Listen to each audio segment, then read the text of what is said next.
Good evening, the hour being 7:01. I would like to call this May 23rd, 2017 Charter Review Committee meeting to order.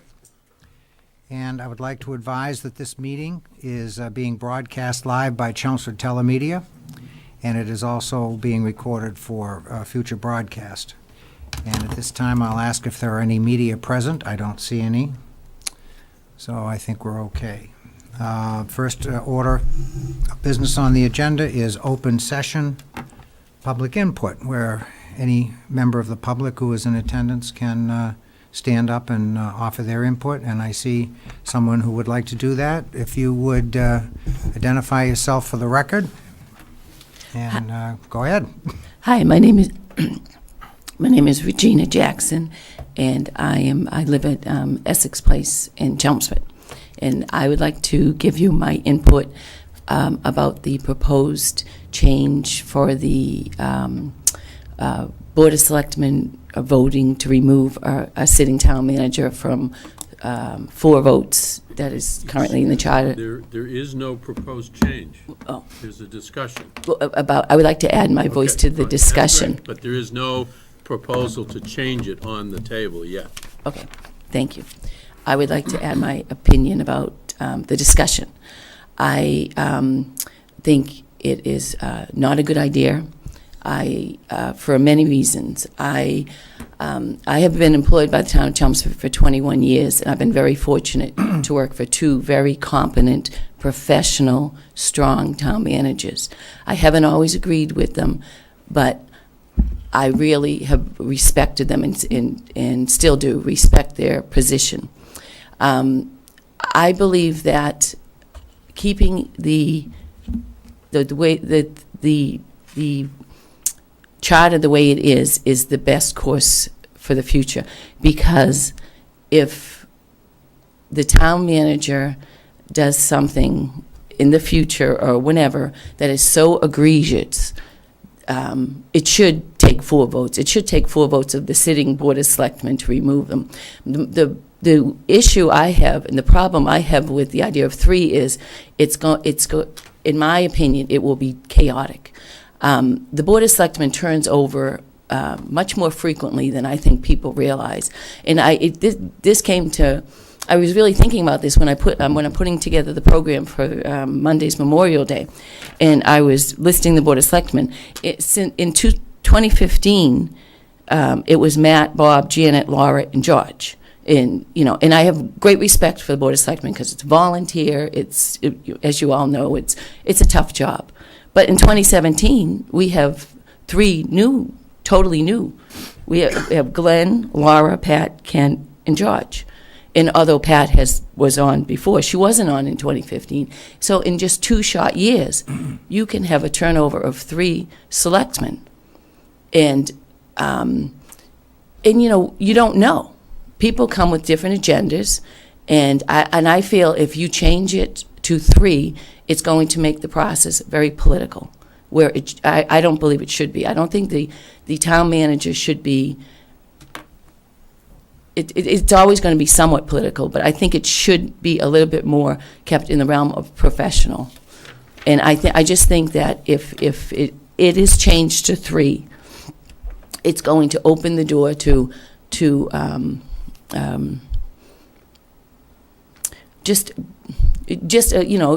we don't know. We don't know, and I don't think it's broken. I don't think there's a really a good reason to change it to 3, in my opinion. I just think that you really should have 4 votes, because if a town manager needs to be removed, 4 people out of 5 should really be on the same page. And I guess that's just my opinion. I do believe that it would not be good management practice. We need a strong, competent, professional, respected, and supported town manager, and want somebody who can withstand the constant scrutiny and criticism and just input from the public and from the Board of Selectmen and from town employees, and not in the back of their mind think, oh no, I got 3 more people who, have maybe different opinions, but different agendas, and I just think it will lead to a little more turmoil than's necessary. So that's my opinion. And thank you very much for listening to me. But I do feel strongly about that. I really do. Hold on, Regina. Does anybody have any questions? All right, I have one question. So you, obviously, you're advocating for no change on the removal part. The charter also specifies a 4/5 majority to hire a town manager. Do you have any thoughts on that? Oh, no, I think that's a great idea. I mean, So you would recommend keeping that as well? Yes, Okay. yes. All right. Anyone else? Okay, thank you very much. Thank you for listening to me. I Appreciate the appreciate it. input. Okay. Anyone else? Okay. Mr. Bruce? Yes, Mr. Chairman, I believe at this time it would be appropriate for me to share something with the committee by your leave. Yes, please go ahead. All right, thank you. I wanted to make this committee aware of a conflict of interest that I have recently found myself in. I'm just going to read a brief statement here that I attached to the conflict of interest notice that I sent last night to the Board of Selectmen. And let me just introduce this and then I'll entertain questions.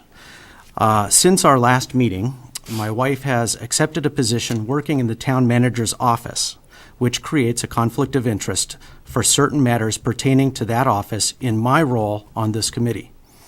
I have consulted with the State Ethics Commission, and per their advice, I am submitting a financial interest disclosure form for consideration by the Board of Selectmen. As I mentioned, that form was sent to them, to the chairman of the Board of Selectmen, copying all the additional selectmen last night. So therefore, I will be recusing myself from discussion and voting on those issues directly involving the town manager, essentially Section 4 of the town charter.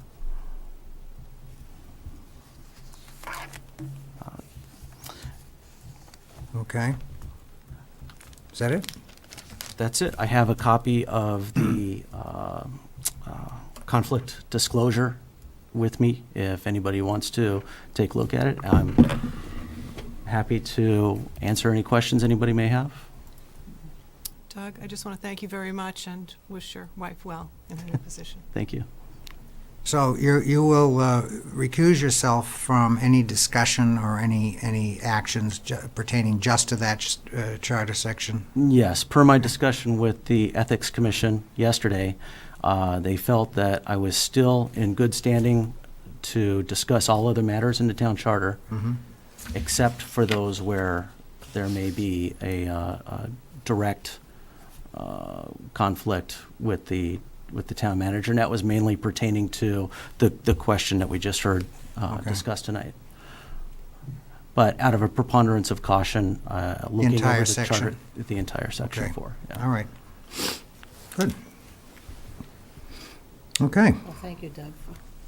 When did she apply for this job?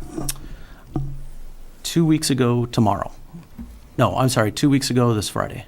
So on June the 6th of last year, had no inkling this was going to take place? No, Okay, none whatsoever. okay.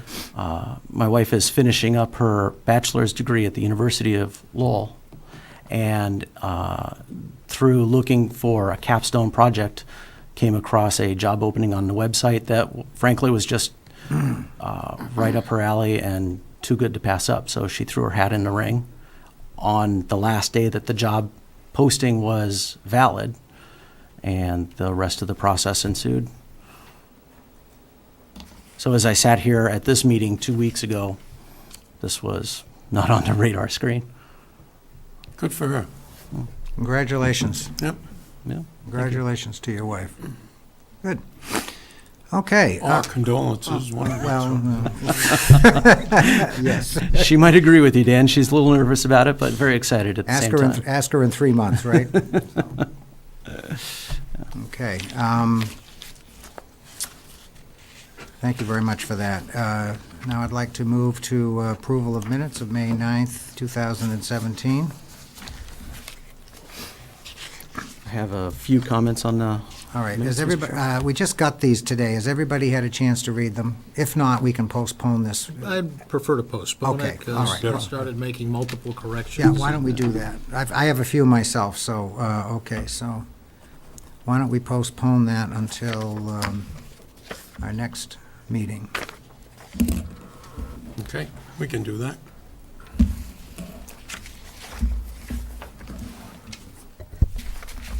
Okay, and our next meeting is when? June 6th. Mr. Chairman, check on that next meeting. I had on my calendar a meeting for the 30th. I had one on the 6th. No, I have one on the Sixth, okay. 6th. I stand corrected. I'm outvoted. You want to take a vote? No, I think, We have it on the 6th and then the 20th. and then the 20th, that's right. All right, so we'll postpone that until June 6th. It's probably better that Emma is here anyway, okay? I know she's watching from home, but still. You should all know that Emma got a scholarship last night from the Chelmsford Scholarship Fund. Hey, Excellent. excellent. Wow. Really? Oh, Maybe that's what made her sick. I don't know. No, Actually, the presentation is this evening. The presentation's, no, this is the Chelmsford. the No, the alumni. Oh, the alumni. Okay, I'm sorry. This was Different. the Chelmsford different thing. Scholarship Fund. Right, I'm sorry. I stand corrected. Okay. All right, let's move into our continuing of our review. I believe that the last meeting, I did update the committee concerning a conversation I had had with town council. The question was, we had left Part 8, which is transitional provisions of the charter. We had left that aside, thinking, gee, a lot of this probably can be eliminated from the charter because many of the sections in Part 8 review just solely to the transition from the non-charter to the charter state that occurred in 1989. So we thought it made sense to ask town council, gee, tell us which sections we can jettison and we won't have to spend time. Well, town council came back and said, no, you're not going to get out of it that easily. You're supposed to review the charter. Please consider the entire section. You folks come up with what you think is right, and then we'll make that part of our review when we review the other changes, that any changes that you suggest. So town council wants us to go through the same process. We could eliminate part or all of Sure, it. yeah, we can decide what to do. And I think, initially we thought, maybe we can save some time if he'll just tell us, but he's not going to do that. So, and I understand that, so it was worth a try, It didn't work. So what I'd like to do now, because, and obviously we're going to go back and revisit other sections of the charter, and we have to look at all of them anyway, again, to take votes, but where we did kind of skip over Part 8, I think tonight I'd like to start on Part 8, if that's okay with the committee, and let's go through that in the same way that we went through the other sections and sort of pick that apart and see what it is we think we might like to keep, throw out, change, or whatever. And I apologize, we do not have the screen in front of us tonight, but everybody does have a hard copy of the charter, so we'll, suddenly it's 1965, we'll do it the old-fashioned way tonight, so. Transparencies? Mimeograph machine. Mimeograph, right, yeah. So, we have Part 8, Transitional Provisions.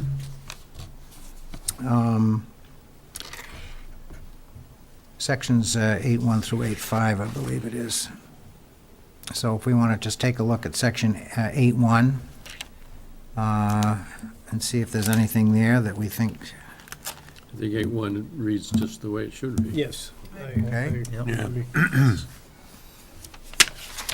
And I think maybe we'll call it we can call it something else, but I think it should stay in the charter, too. mhm.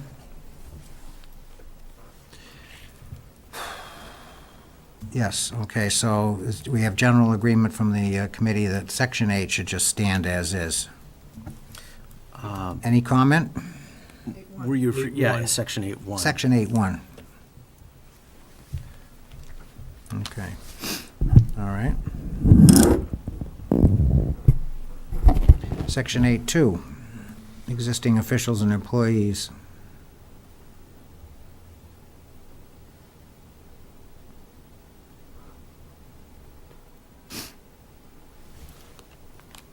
I read that as only being valid until such time as the charter was fully implemented, because it covers the transitional period, not in perpetuity. Like 8.1 really is there to safeguard anything that was in place that doesn't conflict. This seems to more just be a transitional safeguard for any employee.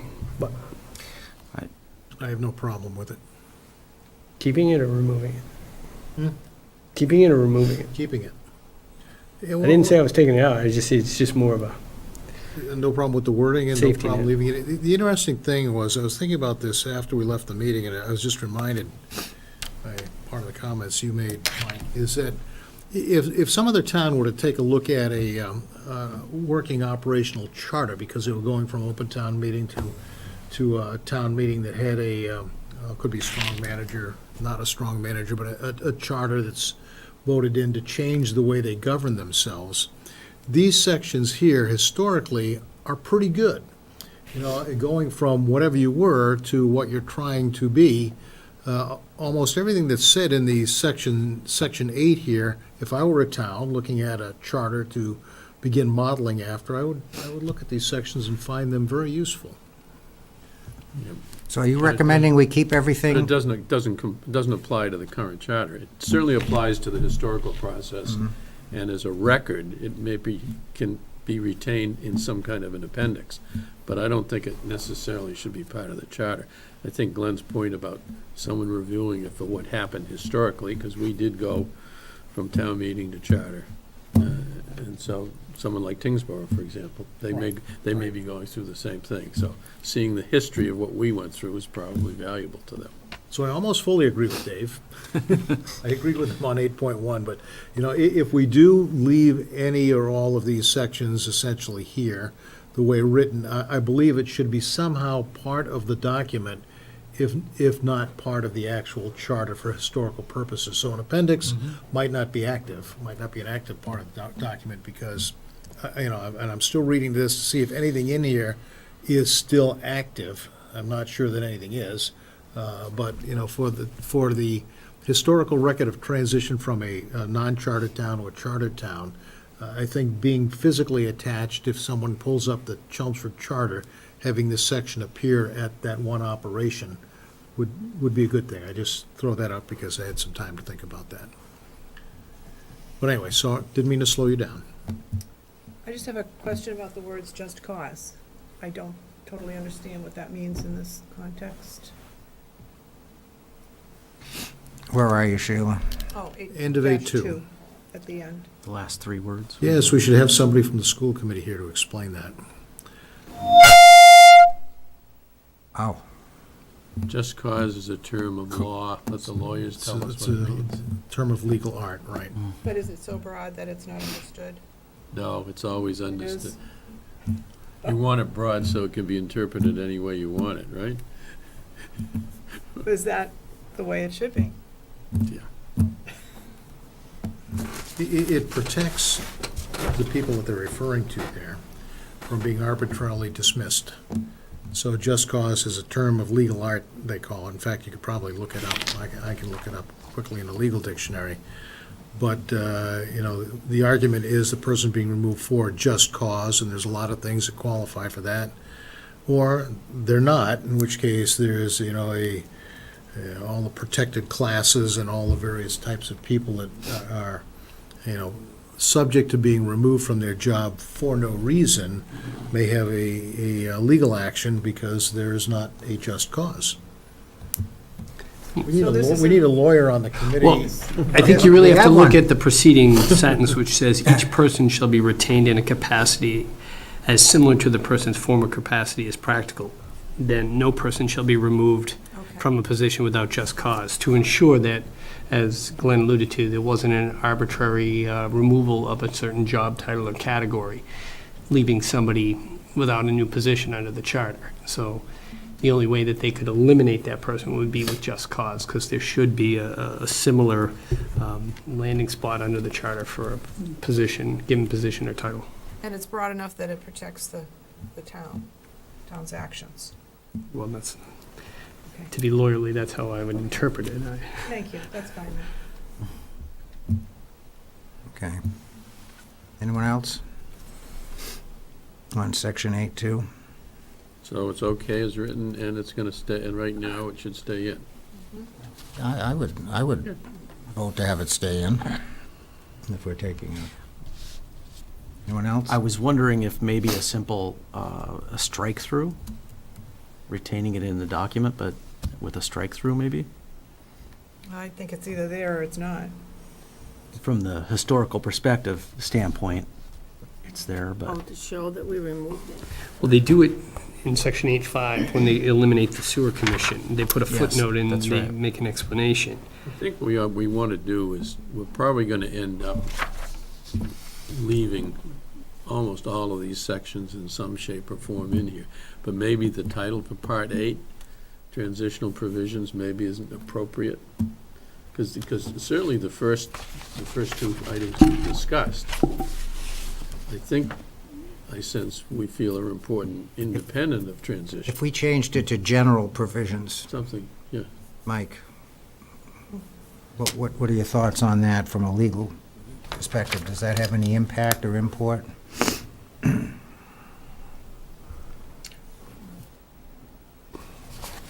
There could be a better phrase or a better word than general, but I'm just throwing something out for the sake of discussion.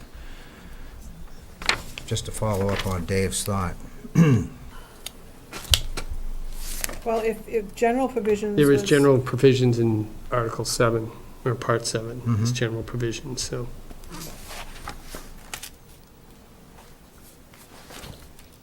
Right.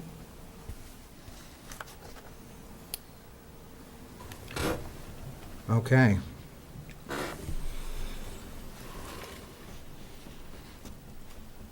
Well, would you have to make, if we think that this could possibly be general provisions, could we just add to Part 7, general provisions? Or is there a distinct difference? Eliminate 8 and make 8.175 and so forth? Is that what you're saying? Or wherever it would fit in, but I think definitions would be at the end possibly.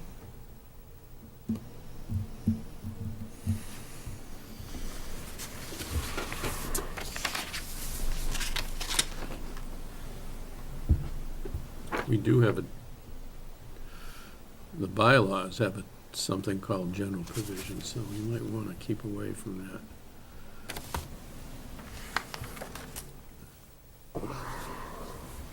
I'm not sure what we're discussing right now, The title for Section 8 says which is transitional provisions. which is probably not appropriate now, that's all. Yeah. Right, but a lot of these are very transitional sections. You know, it's sort of a bridge from before to after, the way it's written.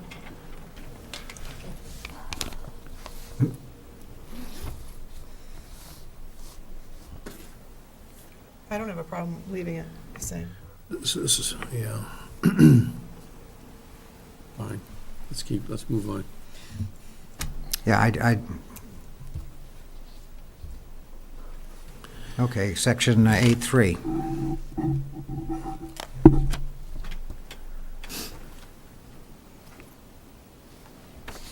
That's clearly a transitional situation.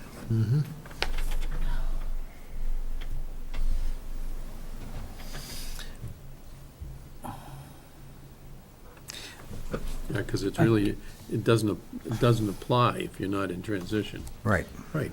Well, that's what I was I going to say. can't- This whole section revolves around moving from one charter to the next, right? As Yep. the, so, Well, that's our understanding of it right now, but I can't help but wonder, as we've been presented by some people earlier in the proceedings, like eliminating some town departments or merging some departments, things like that. Would maybe some of these transitional procedures come into play if we were to make changes as That's a good such? point.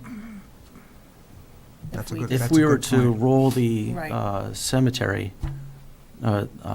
division Because department. we haven't made any of those decisions. No, yet, we haven't made any of those decisions. Or but- change the constable from an elected to an appointed position. But if you go by the Exactly. very first sentence in 8.1, all bylaws, resolutions, rules, regulations, and votes of town meeting which are in force at the time this charter is adopted, back in 89, not inconsistent with the provisions of this charter, shall continue until, in full force until amended or repealed, which means that nothing changes unless there's a legislative action to change it, which is kind of like the way we do things anyway.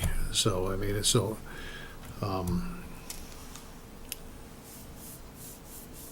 it's just saying that the fact we adopt the charter doesn't, in and of itself, make things go away. You're nodding your head, Mike, so I assume that's a potential legal interpretation, That's how I interpret which I'm not 8.1. allowed to do until I pass the bar? Okay. Let me just play devil's advocate here. Is there any harm if we leave everything just the way it is? Is any harm done? No.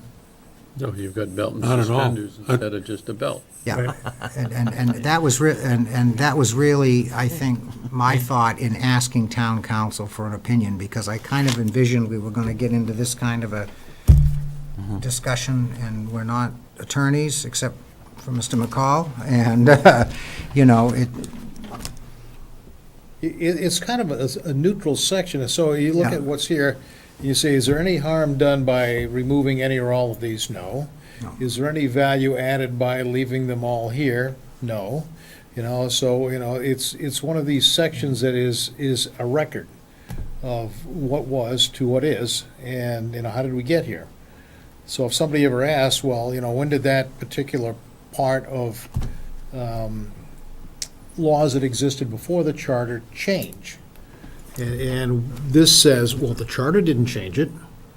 You know, everything flowed through that transition period to the way it is currently operating, because what happens on the other side of the charter, you know, like, you know, after the charter occurred, is things that are specifically spoken of in the charter by direct reference. This is new, this is the way we're gonna do it, but things that aren't spoken to don't change, which is what this section says.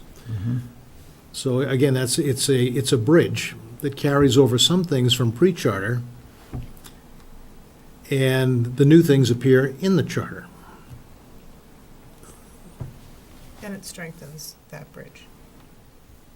I think Doug's point is well taken. I mean, Yeah, I agree. I would hate to throw the baby out with the bathwater and then, you know, 2 years from now, run into a situation where, you know what, we should have kept something in there, and, you know, now we're in a bit of a difficulty because we threw something out, although I doubt that town council would let us do that, you know, in a review, but who knows, so. You also need to consider that the previous charter review committee did not take it out. That was going to be my next question. Just happened to be on that page. Did you discuss it at all, to your recollection? Yes, we did, yep.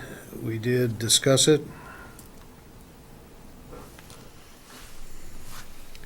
And actually, the recommendations were to essentially leave it alone. Any reason given? Do you remember? Let's see.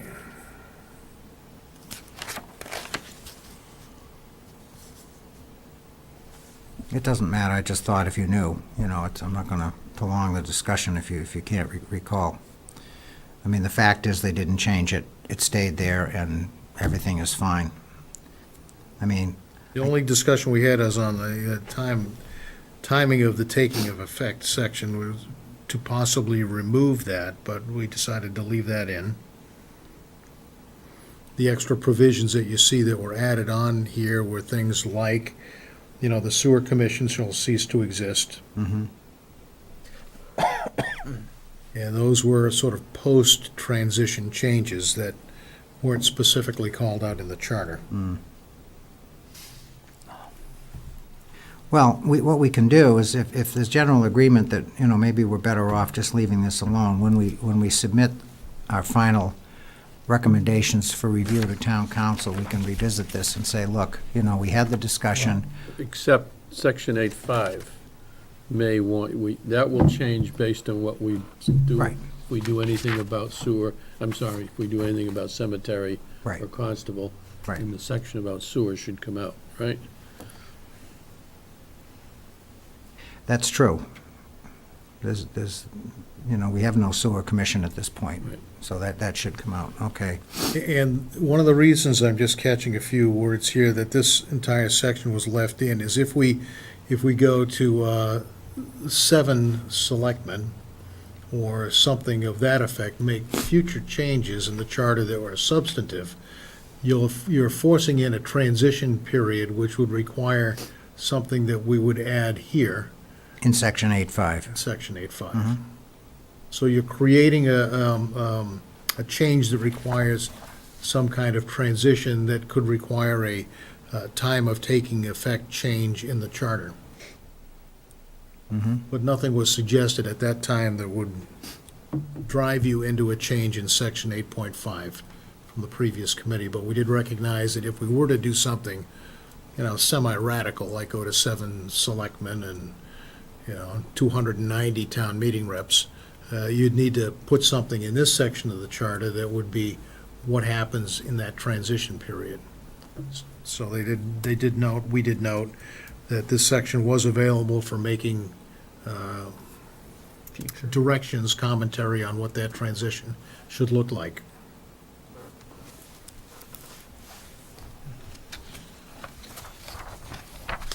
What about paragraph A under section 8.5?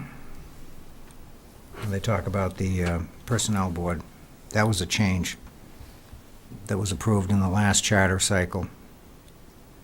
Right, unless otherwise. So now they're in place now. They're appointed by the Board of Selectmen, not the town manager, because we changed that. So we had recommended, unless otherwise provided by bylaw, the Personnel Board shall continue to be composed of the same number of members as currently constituted, provided, however, that the appointments made by the town manager shall, upon the expiration of the term of office of such members, or if a vacancy shall occur sooner, be made by the Board of Selectmen. I think paragraphs A and B just go away, but section 8.5 stays, and then the parentheses amended has to be added to when we put it before town meeting this fall, if we're amending anything, and I'm sure there's one thing we're going to amend. And then the first sentence should stay, and then we should have a new A, B, C, or whatever is needed. For example, we might have a new A about cemetery, we might have a new B about constable, we might have a new C about something else.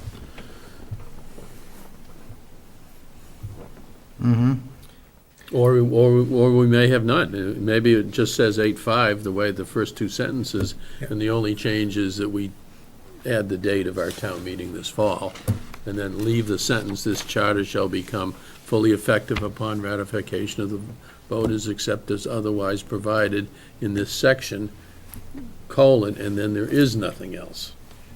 We had recommended, which were not accepted, obviously, that the Board of Health be increased to 5 members, the Cemetery Commission be increased to 5 members, and neither of those were accepted Right, for a right. revision, right? Well- And this was spoken of, this was transitional language in the recommendations from the previous committee. Or could you just add on to this? Well, I think that's what Dave is saying, so if we make changes, we have there obviously is a transition from one situation to That's another, exactly so what it we needs to be documented, and this is the Add- place to add do it. something in there, Okay. right? So I think, just, No, you're I mean, right. you were very clear in what you said, Dave, but just so that I understand, so you're saying the current A and B should come out because those situations are Right. done, but we should leave that section open to document any changes that we recommend that We- might be based on- adopted going Based on our forward. votes on the whole charter, right? And then Agreed. And then That makes lea- perfect leave sense. the, leave the phrase that started in brackets but didn't end in brackets. Mm-hmm. And we should add something about, when is the fall town meeting date? Put that there, right? because that'll be the historical chronology of how the charter has changed. Right, that makes perfect sense. Now, this is, this is only the second time there's been a charter review, is that Correct. true? Correct. They missed the first cycle. If this whole section is historical information, why would you take out A and B?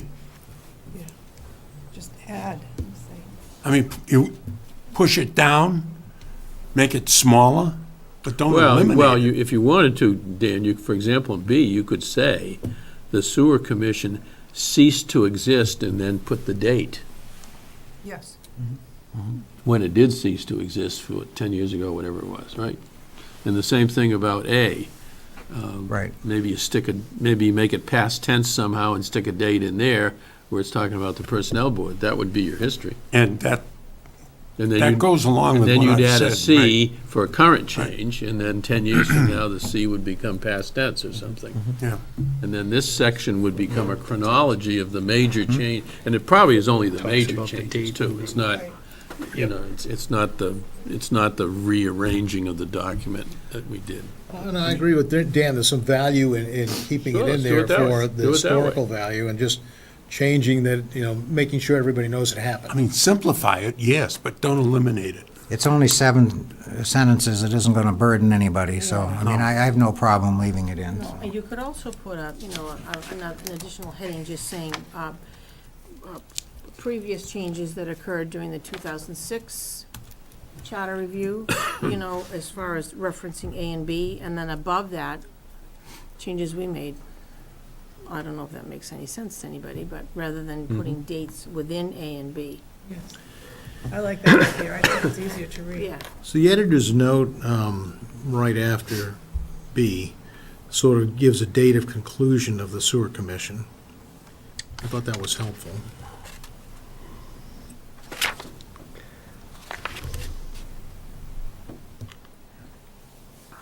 So that's actually, that's kind of the template that's been set. So prior to this discussion that we're having today, apparently the thought was, well, we leave things as is to document what happened, and then if there's a result of any action, then we document it with a footnote. Looks like that's what they did here. So, Is the footnote process the vehicle for documenting things like that happen between charter review committees? your guess is as good as mine. I don't know. I don't think there is any. My interpretation, in 2011, when this took place, this footnote was added to the charter.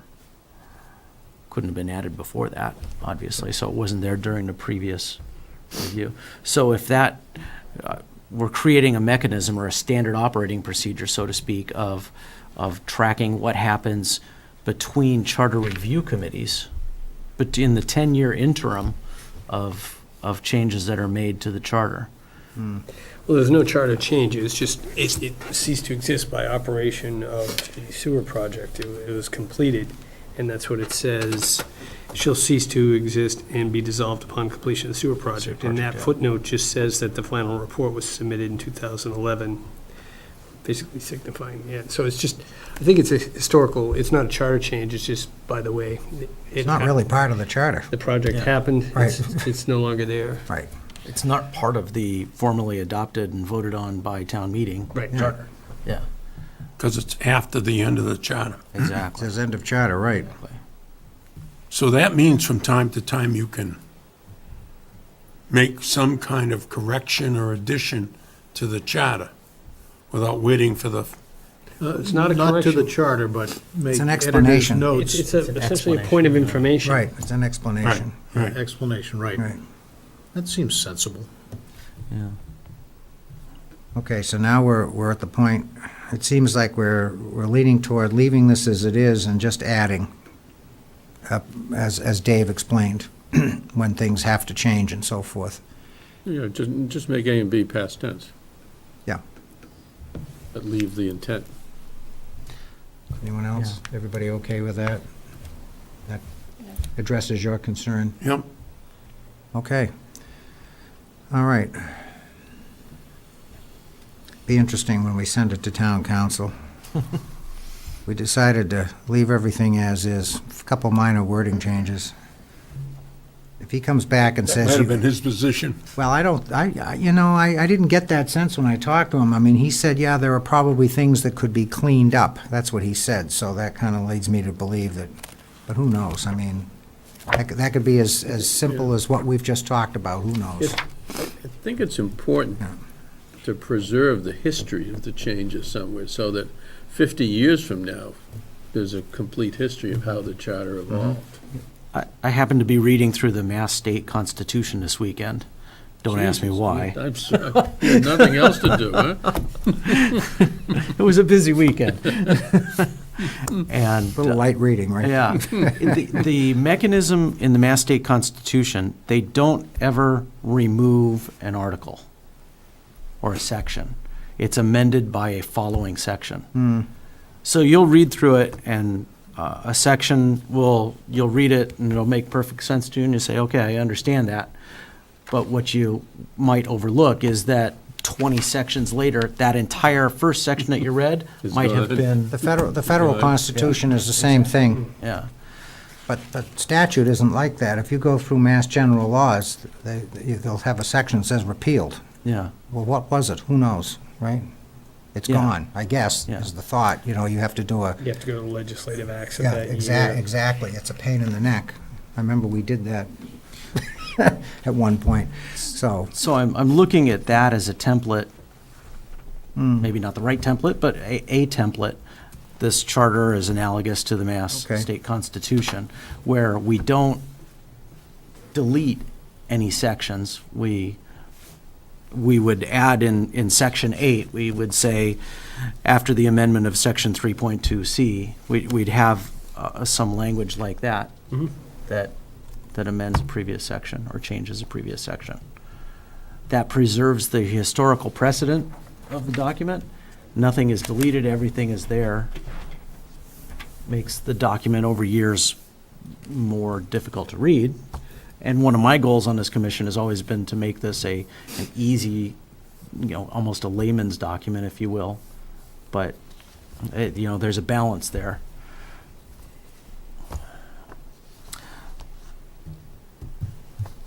Okay. Is there general agreement on that? We can come back and take a vote later when we vote the other sections, but is everybody comfortable with that? Okay.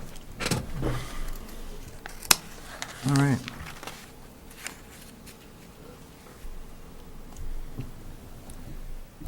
Okay, good. Section 8. All right. Last week, we heard significant public input, and actually, we've had a lot of public input throughout the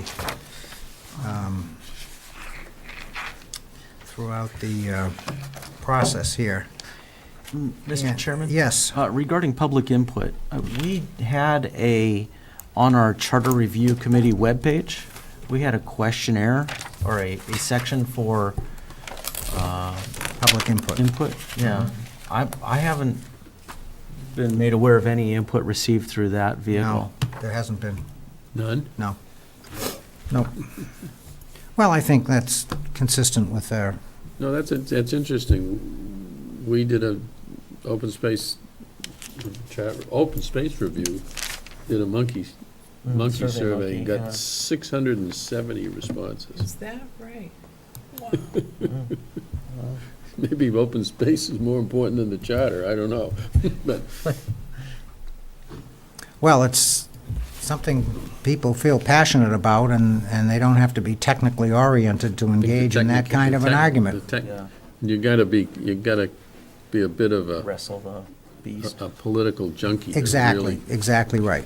You know, that is a very political issue. But didn't we make name, address, email address required? Yep. In some of those Survey Monkeys, you don't have to put a whole I lot don't of, think we did. I don't, yeah. so people are more apt to We needed respond where they don't I have think to we leave. we asked for a profile, Yeah. Mike, but I don't think we asked for name and address. Yeah. Anyhow, filled out that survey. I don't remember being asked. yeah. I'm sorry to interrupt your train of thought, Mr. No, Chairman. it's okay. I'm trying to take notes here in the absence of but, so, I just want to make sure I capture everything. So, I thought we had some interesting public input from a number of folks. And we have sections of the charter where we said we were going to wait for the public input. And so I think if it's okay with everybody, maybe we want to go back at this point and revisit those sections of the charter where we said we were going to wait for the public input and have a discussion and kick that around a little bit and see what we thought about what people had to say, and maybe help form some opinions here, or maybe changed a few minds, who knows? But I think we probably want to have that discussion. Now, one of the things that, and now I can't find my document. One of the things that I'm a little bit disappointed in is the fact that we asked the Board of Health for some input, and I've reached out to them 4 or 5 times, and I haven't heard anything, so. And they don't that's- want to. no, they don't. They That's- don't want to that's- contribute, or that's- they don't want to add anything. No, that's fine. Okay, so we have that situation. So I think the first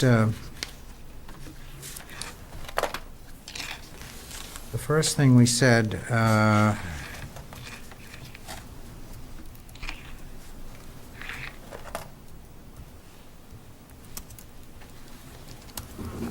perhaps we want to go back to section 2, where we talk about the town meeting composition and things of that nature. The town clerk gave us a presentation 2 weeks ago, and she talked about, she wanted us to consider making a change to the absentee, or to the write-in requirement, that a minimum of 5 votes would be required to qualify a candidate for office. She indicated that that was consistent with state. Correct. So, does anybody want to discuss that? And we have it now as 10, is that correct? No, there's There's one no vote lower and you're in. Yeah. There's no minimum, right? In order to be eligible to fill a vacancy as a defeated candidate, a write-in candidate shall have received at least 10 votes in the most recent election. In the absence of such candidate, the vacancy shall be filled until the next annual town election. Where does this say 1? What are you reading from? I'm reading D, subsection D. 25D. Yeah. Maybe it's somewhere else.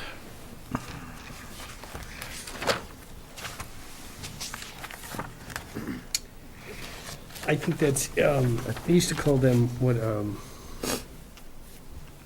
town meeting tellers back in the day, the people that, when they first elected everybody, 18, or when they would elect the 6, if there was someone who came in 7th or 8th, they were basically on the reserve list. So Right. mid-cycle, prior to an election, if somebody withdrew because of health reasons or they moved out of town, that, one of those people that finished out of the running could move up. And I think it was that, that's what that pertains to. If you had, at least 10 votes, you could take the seat, rather than having to have one of those caucuses.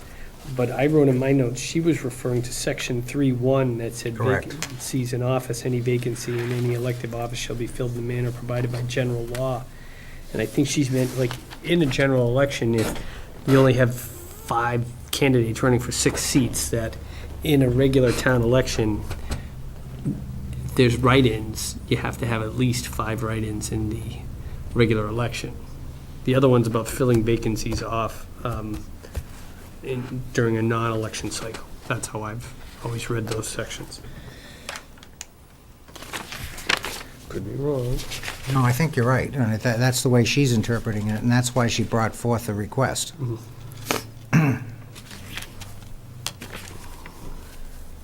Where is this, where in section 3 is it?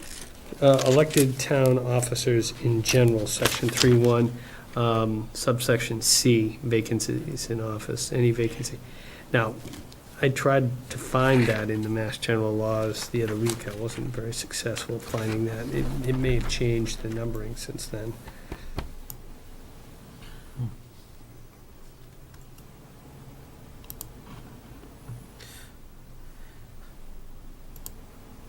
So if we adopt, so the argument is just having one name is just willy-nilly. It has nothing to do with anything. So having five, at least there's a concerted, there's a sense of support, right? Because I could just walk in and write your name Right. and, Or write your own name for that. well, Yeah, right, no, I understand.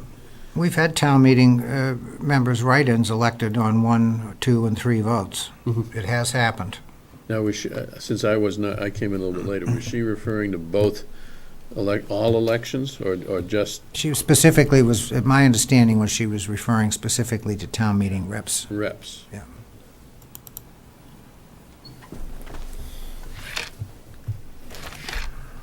I can't recall there ever being a major elected And I office. suppose if you didn't, if Other you than just that, had, right. the way it is now, if it's just one, it's effectively like an open town meeting. I suppose you could look at it that way, yeah. Except it's capped at 162. Right. And she picked five because other towns do it, is that was, She said it was consistent with state law. state Right. law? Yeah. Which makes me Now, wonder, how about write-ins for the general election? Is that different? Like selectmen or planning board? Is that one? If one selectman's running for 2 seats, can somebody be a selectman with just one write-in? Don't know the answer to that. have we had a town election, No, I don't think not that we I can have. I recollect, don't that think that it's has happened. had a I don't think it's happened. uncontested? In the 1970s, we had a town election where there was a sticker campaign Mhm. for selectmen who beat an incumbent. Wow. And a sticker is no different than a write-in. A sticker is a write-in. It's just the But mechanism. it was a formal mechanism to get the It seems to. complete name on the It ballot. seems to me, generally, that one name on a ballot is not right. Now, whether five is right, I don't know, but one seems not to be right. Oh, here's what the town clerk said. She referred specifically to Charter Sections 2-4 and 3-1. And she said she would like us to consider revising the language to require a minimum of 5 write-in votes to qualify a write-in town meeting representative candidate for election. Okay, so that's a very specific request. That's at the time of election. It's not to fill a later vacancy or anything like She's that. talking about both town meetings and elected, and regular officers, when she cites section 2 and 3. So she's saying for both. Although Correct. she specifically focused on, her concern is town meeting representative. That's really what she was interested in. She didn't talk about any other office. Well, in 3.2, that's Board of Selectmen, right? Correct. Mhm. And then she went on to say that the 5 minimum vote requirement is consistent with state ballot requirements. That's a very specific statement. Okay, so that It means relates. if somebody runs for state office. Correct. All right. So there's a couple things that are out of whack here. Section 3.1, I just looked up Mass General Laws, Chapter 41, and I can't see any relationship to elected town officials in general. So we have to figure out what that was supposed to mean. I think there is, under the election laws, which is Chapter 54, there's a Section 41 that talks about Wait a minute, say that- ballots. Hang on, Don. Chapter what? This is a theory. Chapter 54, section 41 talks about ballots used, voting in a precinct, but print is very small. I'm thinking I have bigger print available to me. Well, rather than, I can't see. unless we want to be consistent with state law, to me, the issue is whether one name on a ballot should get somebody elected. One vote should get somebody elected, which apparently is the case with town meeting reps now, and is apparently, and is the case with elected officials. Because if you have 6 vacancies and 5 people running for those 6, that leaves one that nobody's running for, and if only one person puts their name on the ballot, Yeah, Probability is infinitesimally small that that will ever happen, but it could. I mean, chances are there'll be more than one. Is that what you mean? that there would be only one candidate that would get one vote. and It's more likely there would be there'd be an open seat. Right. No Well, right. what Dan is It's more saying- likely to be no write-ins. No. Oh. What Dan's saying is if there's an open seat, somebody's gonna write in, that's likely. Yes, But it's likely, probably gonna be more than one person and more than one vote. yes. But So, but And if but it's being it's about your engineers- qualification. Honorina must see enough instances of less than 5 Oh, yes. that she thinks 5 is the right, is the right number. So 3-2 is a Board of Selectmen and how they're elected, right, so, there should be a Board of Selectmen composed of 5 members elected for terms of 3 years each, and, comma, so we would put in with a minimum of 5 votes, if we were to make that change in 3.2, so arranged that the terms of as nearly equal number of members as possible shall expire each year, 2-2-1, obviously. So what she was referring to in 3.2 is in 3.2A, after the second comma there, terms of 3 years each with a minimum of 5 votes, comma, so arranged that the terms, et cetera. So I think I got 3.2 seems to hold together. The other was 2.5, right? Well, you'd want to do it for 3.3A as well, the school committee, and you'd want to do it for planning board, and town moderator is only one, so you Well, don't she need wasn't, I mean, if you want to change one, you got to change them all, unless there's some unique set of Well, facts. that's my thinking too, Yeah. Dave. Yeah, so you'd probably want to make it much more general and trying to stuff it into every section available, Yep. right? you say, I didn't hear exactly what you said. You said it So should be, it instead should of be put finding- into every section So available? instead of finding every place where the election of anybody is indicated, which could be a lot, Right. we would probably should consider making a statement one time about all elected positions in town that a minimum of 5 votes would be required. And it applies to any elective office that has more than one position, like the town moderator.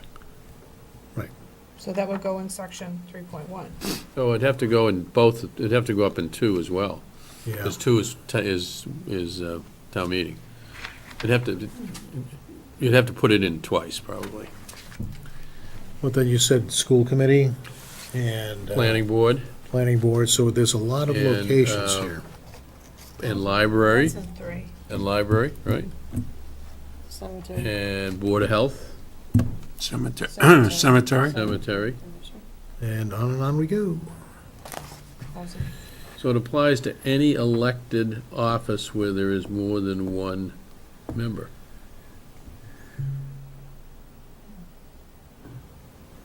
Where would we put that?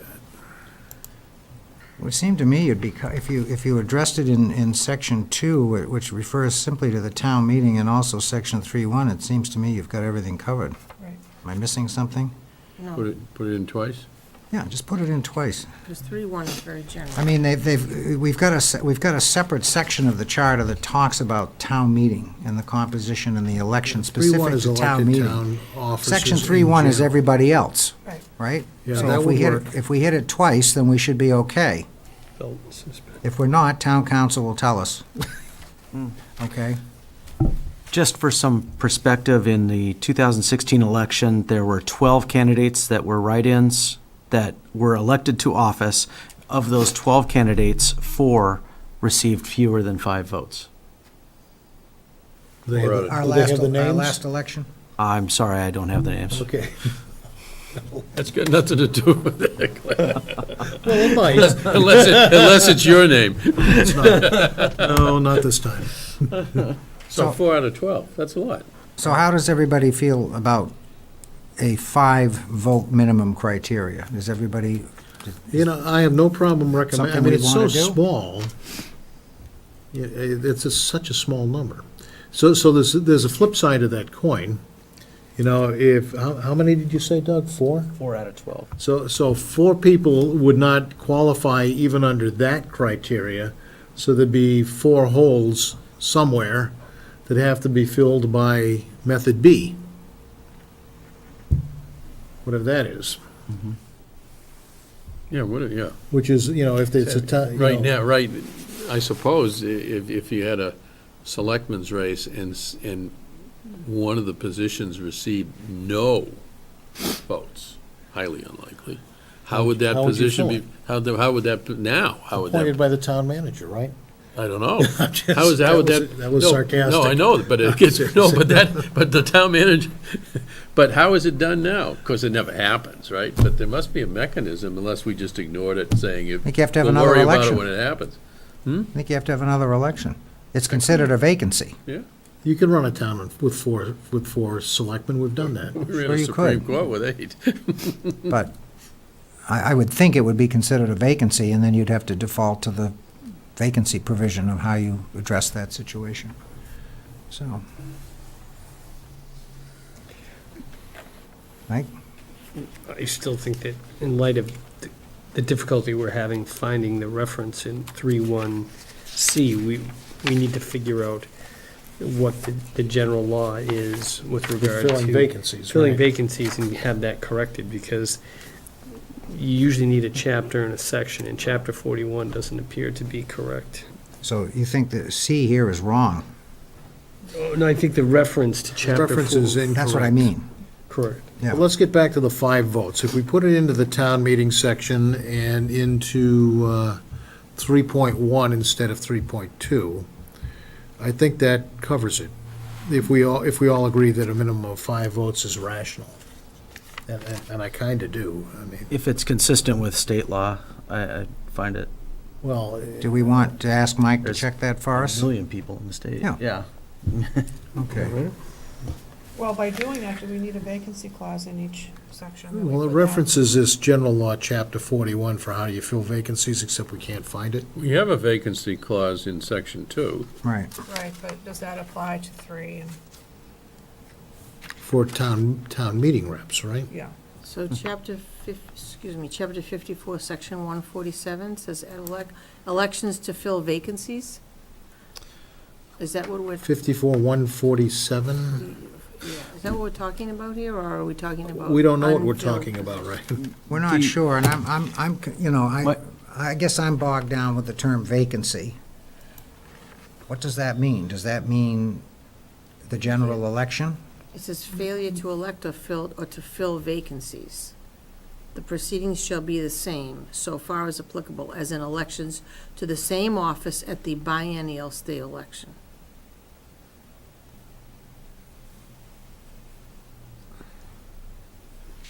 Could you We're repeat looking. that last? I think I'd, Just leave it. I'm gonna leave go three- speak to the clerk. 3.1C Yeah. says you refer to the general laws, we just have to make sure it is chapter 41. It's not. We're look, So- I'm. No, it's I'll take it upon 54, section myself. Mike, 147. let Mike Sorry, research. did I say No, 41? go ahead. I No, think no, we'll you let Mike didn't. research it. See if you can find anywhere in the general law that specifies a minimum number of votes for anything. You know, to me, that's what we're looking for, you know? Is there any guidance from state law that says in order for a person to be qualified to serve after election, he has to have X number of votes? The town clerk in her presentation before the committee 2 weeks ago had referenced some state law. So suggest we might refer back to her to see if she has any. Yeah, she didn't reference a specific section, she just said She just said consistent with state law. Right. She might know that information while we're here Right. casting about. Probably, I'm sure the Secretary of State would know, and that's where she would check, if she were to check. So, They might know. a all thing right, or so two. Mike can check, and we'll ask the town clerk. We'll get a double check on this. I know they're at conferences this week and out of the Okay. office, so I'll work on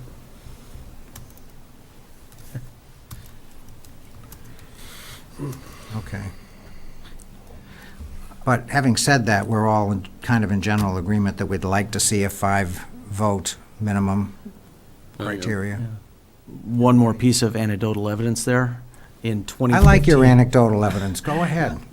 We were trying to fill 2 seats, and we had 1, 2, 3, 4, 5, 6, 7, 8, 9 candidates with 1 vote each.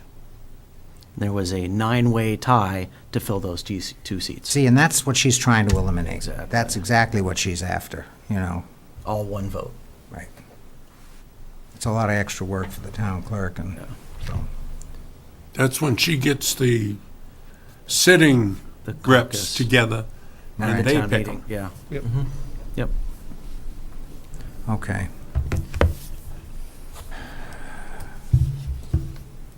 Okay, good. All right, so that takes care of the vote issue for the time being. We'll check on that.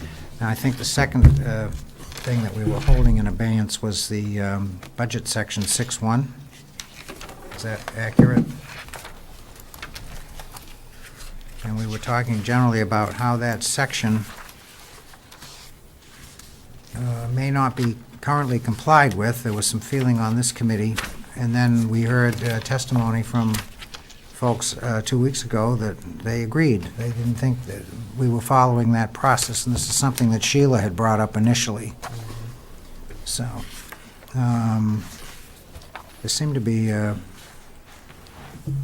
there any suggestions as to how to resolve it? not really. Other than, why doesn't the town manager resolve it, since he's responsible for the budget? Well, I think the feeling was, and Selectman Diggs expressed it, I think, pretty well. He said, look, he said, in his opinion, it didn't appear that the provisions of the charter were being complied with. He didn't think they were, and then other people didn't think they were. And his thought was, well, I really don't care what you do, but whatever we do, it ought to be consistent with the charter, or the charter ought to be consistent with what we do, I think was really what he was saying. So, yeah, it seemed like they wanted to make the charter look like what they're doing. Exactly. That's the sense that I got, Yeah. too, yeah. So, and if we look at section 6.1, Well, I thought I heard that the timeline that's laid out in the charter isn't practical, right? It doesn't work. It's a good word, yeah. Work. But did anybody lay out a timeline that does work? well, They seemed, the people who spoke last week, majority thought that the timeline was fine. in fact, the town manager thought it was too long. And so didn't He said that.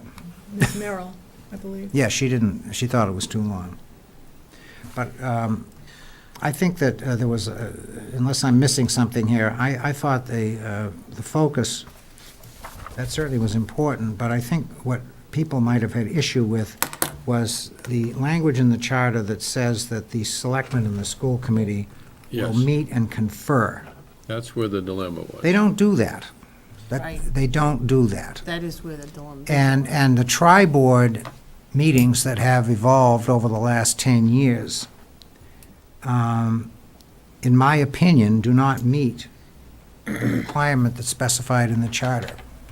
Because those meetings are more of an informational update from the town manager, the treasurer, and the town Sam, accountant. what recourse is there if they don't follow the charter? That's a good question, There is none. I mean, There probably isn't. I mean, you can't fire somebody. this isn't we can't go court of law and have this enforced like we Right. could with a contract, I Right. suppose, but But still, I mean, I think that there's merit to that. I mean, if it says we're supposed to be doing something and we're not doing it, then we need to make a decision whether we should continue to say that we're doing something that we're not doing, or do we change this in some Doing fashion? it probably because someone doesn't feel it's useful, or the resources, whether they're time or otherwise, aren't available Well- to do it the way it's spelled out. Let me throw this out at you, just as a point of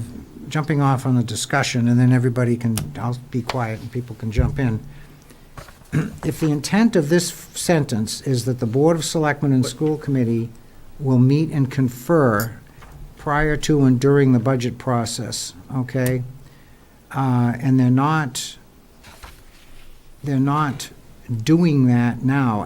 To me, that suggests that the Board of Selectmen and the School Committee are supposed to have more input into the budget process than is the current practice. That seems, if that's what that means, that seems to be at odds with the provisions of the charter that make the town manager completely responsible for forming the budget. There seems to be a conflict there. Now, maybe I'm not reading this correctly. I could be misinterpreting this thing. I'm not, all it says is you're supposed to talk about the financial condition of the town in order to come up with a balanced budget. It doesn't say they have to come up with that working together with each other. They just need to share information, the idea being, hey, guys, you better have a balanced budget. Now, where that comes from the town manager.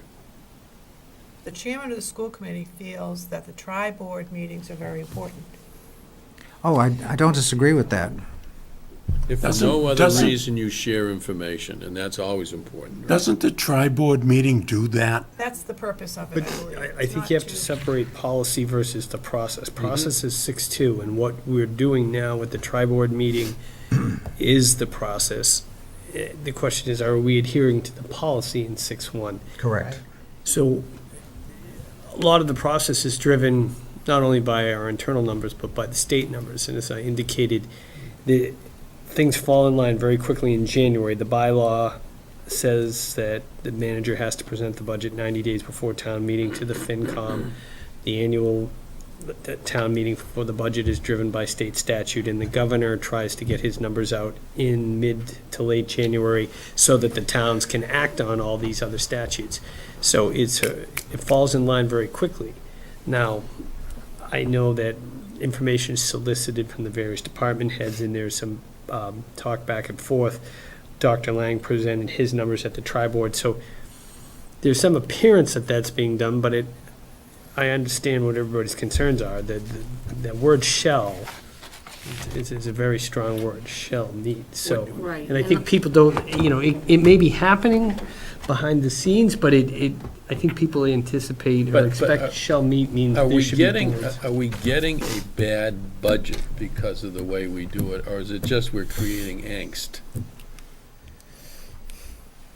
I don't think we're getting a bad I budget. don't either. And I don't think No. that's the issue. The issue for some is, and I think Mike just articulated it, Right. 6.1 is a policy. Right. Are we in compliance with this policy? Apparently we're not. And I don't think we are. But it's still a good, now, is that because it's not a good policy? I don't We need know. to cha- I mean- Should we have that discussion? I don't Is it know. obsolete given the amount of information that comes in via, electronic means that people don't need to get together? It can be disseminated. I mean, Well, the word confer means have discussions or exchange opinions. Right. So is that happening? No, I don't, it isn't. So, And that should be happening. right. Even- But, I mean, And- yeah, and but the right po- now it's not. So Right, how do we and deal with and this it? policy, to me, unless I'm misreading it, says that this is part of the budget development process. The policy is that these parties all talk throughout the entire process of making the budget. That's what it says. Yeah. Okay? And that doesn't happen. Now, The- maybe it shouldn't happen, but, Maybe the first sentence doesn't happen mhm. because neither the school committee nor the Board of Selectmen know to call a meeting. Or because they don't have time to call another Well, meeting. you always have time. I Oh. mean, you make it. But maybe a third party, maybe the town manager should call the meeting of those two agencies to discuss what it says. Maybe all it needs is somebody getting them together. And right now, the Board of Selectmen said, well, we can't tell the school committee what to do, and vice versa. I don't know. I got the sense, and I could be wrong, but I got the sense from listening to the town manager, I think he feels that the tri-board at least addresses the spirit of 6-1. I think he feels that way. So, I mean, you know, this could be a difference of opinion. Tri-board is Finance Committee, and that's in 6.2. Yeah, but it's also school committee. Right, but it's not in Okay. 6.1. Yes, Tri-board? it is. The finance committee is. Where's it say Finance that? committee shall just Right, participate in discussions with yeah, the, right. Board of Selectmen and School Committee Second and sentence. advisory yeah, capacity. second sentence. I mean, I think the policy is a sound policy. It's just not happening, and we need to understand why. Is it impractical? Is it the schedules don't allow it to happen? I would think because it would make it more confusing, Having the talk more at times. Issues come up that people feel don't talking need to should come never up. make things more confusing, Sheila. Yeah, no, sometimes, Talking should resolve things, right? not always though.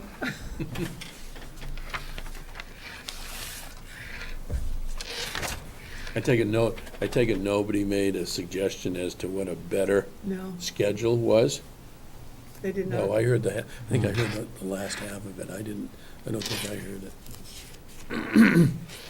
They either agreed that it was being done or it wasn't being done. And Who's complaining the most? Wrong choice of words. Who felt the policy and process didn't work to their advantage? Select. We are. their advantage, We are. yeah, and so, And You're we're not the one with the complaining. most angst. Well, we heard that from the selectmen, but Sheila, you were the first one to raise it Right. a few weeks ago. that's right. So Finance Committee. Well, but not now, maybe.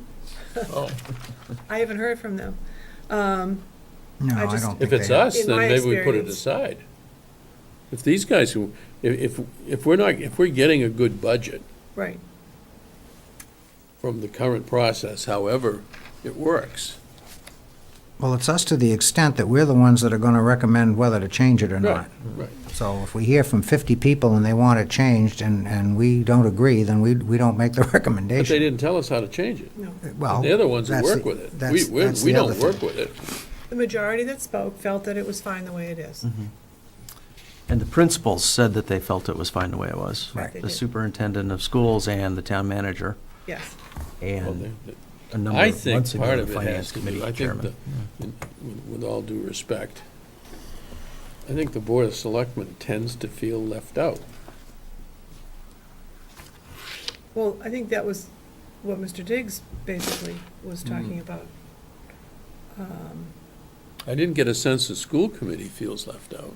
No, I But agree the, with you. but, the- Right. but I guess if we were to say we've got a strong town manager, we don't really have a strong superintendent. The school committee's more involved with the superintendent than the Board of Selectmen is with the Well, if I town manager. could just interject here, per the minutes that I know we didn't go over or approve, but it said, Mr. Diggs felt that the boards did not need to meet to discuss the charter, it says, but I believe he was saying the budget. Wow. I don't mean to put Now, let's see. words into his mouth, but Did that mean the tri-board meeting, or did that mean just with the school committee and the Board of Selectmen? According to Selectman Diggs, he said that the current charter language does not reflect the current practice. He made that pretty clear. I got that. He said, the Board of Selectmen does not engage the school committee jointly in a budget review and development process. He's right, they don't, okay? Section 6.1 is not currently complied with, and this is a problem. And then he asked a rhetorical question, I guess. Does the Board of Selectmen need to be included in budget development activities? And he says, well, probably they don't. But in any case, the charter ought to reflect the current practice, whatever it is, and the language should be changed. I would not necessarily agree with that. Well, that's what he said. I'm No, just telling you no, what he understand. said. I understand, Sid, Okay. but I mean, Charter tells them to, and he's not Right. doing it. That's what he But it's not said. enforceable. that's the other problem. Okay, well, now that's another Part of the point. problem. Okay. Who can enforce, I haven't figured it out yet, No. but who can enforce that section of the charter? So if nobody's, everybody agrees it's not what's happening. What's happening seems to be working, except for, some people's angst on, the budget creation process, seems to be working. So if you have a charter that has a policy that looks reasonable, but they're not using it, unenforceable, so at least the charter says this is what we would expect to be done, Mhm. because you can't make it happen, but the separate boards are doing what they need to do to create a budget, and it seems to be working. Mhm. I mean, there's nobody to enforce this. It's, The ballot box, I suppose. yeah, the ballot box. It's kind of like a guideline as opposed to a punishable offense. So it becomes one of those issues is the town, through the boards and the town manager, operating sufficiently well that we just leave it in there, let them do what they're going to do, and if somebody feels left out, they should fix it individually. If the Board of Selectmen feels left out, that's their problem. They need to fix that as a board. I agree. Wait a minute, not, Dave agreed with me, so we need to put that in the minutes. Yeah, So, I mean, that's kind of the way it is. If the Board of Selectmen want more visibility at an earlier point in time into the school budget, they should go look at it. I don't think the school committee necessarily is gonna look at the Board of Selectmen's, well, they don't have a budget. The town manager has the budget control. I am even more concerned about the Board of Selectmen being more thoroughly educated about the finances of the town and the warrant articles. I want to be sure that they're very well-versed financially and policy-wise. And Sheila, and you, I think that. I totally agree with you, but you don't do that in the charter. Can't. So where do you do it? Well, You do it with the 5 people you elect to the Board of Right. Selectmen. But how do you know how thorough they're going to be or how thorough they want to be You ask them, until they are elected? because there's no way to if they're know. not and you don't like it, you vote them out of office the next time. There's no way to know. Right. Well, once they're in, you figure it out. Yeah. But You can't write them a speeding ticket, you So I can't put just, them in detention. if I could just clarify, in my mind, it's pretty simple. It's who's ultimately responsible for the budget process. And I think that responsibility lies on the town manager's shoulders. Who's accountable for ensuring that the town manager does his job? The selectmen. Mhm. So that's where the authority lies. Okay, there's another sentence coming here. I don't know what it is yet. No, You're on a roll. no, So- no. So keep going, because, you've Oh, I agree with you, too. you've appropriately identified the relationship. What's the solution? But the policy is not that the town manager do that. It's those boards. So it should be the chairman of the respective boards that's true. driving it. Yeah. If something is not happening in the budgeting process, who's responsible for ultimately fixing that? I don't think it's incumbent upon the superintendent of schools to call that meeting or the chairman of the finance committee. I think that ultimate responsibility lies with the town manager and the entire budgeting process. I'm not saying that I think he's not doing his job or anything like that. I'm just saying when it comes to the order of precedence and accountability in the process, that's where. One reason this joint meeting may not be happening is because the parties don't feel they can get any useful information out of it. Or they have got the information that they need independent of getting together. I mean, why would you not have a meeting unless you thought it was a waste of your time? If you thought you could get valuable information from it to help you do your job, I would think you would attend. So that's all the only conclusion I can come to. But I believe, and tell me if I'm wrong, but did I hear, there's a tri-board meeting at the end of January, after the governor's budget, but the warrant articles, they have not been voted by the Board of Selectmen. but there's such a slim amount of time for the finance committee to thoroughly vet the departments if they want to do an extraordinary vetting for some reason or another, and at the same time, have the Board of Selectmen understand what's going on, other than maybe the liaison to the finance committee. I think that more people should tune in to, meaning the Board of Selectmen, to what the finance committee is saying. You know, hopefully I'm wrong, but I just think that there's a lot of opportunity there for a more thorough understanding before there's a voting of the warrant by the Board of Is that Selectmen. the only sentence that talk about the finance committee? In 6.1, it says, "Finance committee shall participate in discussions with the board and the selectmen and school committee in an advisory capacity." And then down in the budget process, does it reference the finance committee at all? There it is. Shall submit to the finance committee, the very first sentence. So that submission to the finance committee has to give them enough time to do their thing, right, Sheila? And that's one of the problems right now. They're pressed to review whatever it is they get from the town manager. Am I correct or not?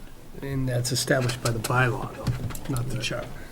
And it does depend on the year. Some years are more difficult than others.